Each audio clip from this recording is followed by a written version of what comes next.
Why did Jesus have to come as the Son of God instead of just God in the flesh?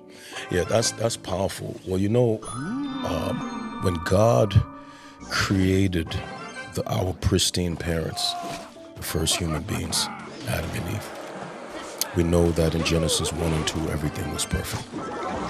We know that by the time we get to Genesis 3, there is a catastrophic breach in the relationship between God and man. We call this the fall of human beings. As a result of the fall, sin enters into the earth. And we see that there's a fracture now in humanity, right? No one can really push against that claim because we could just look at the totality of the sickness of human beings, whether we are white, black, or brown. All human beings are struggling with the same sickness. We have been infected by sin.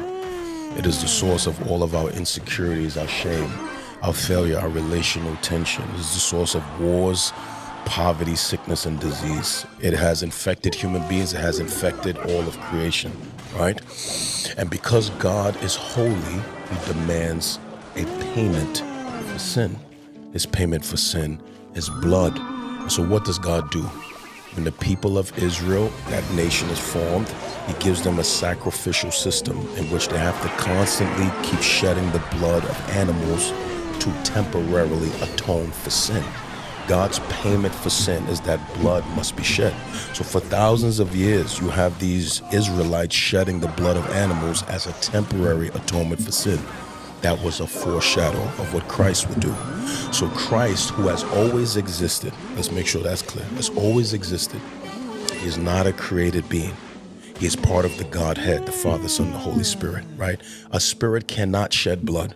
So Christ, who has always existed, had to take on a physical human body, borrowed a womb of a virgin.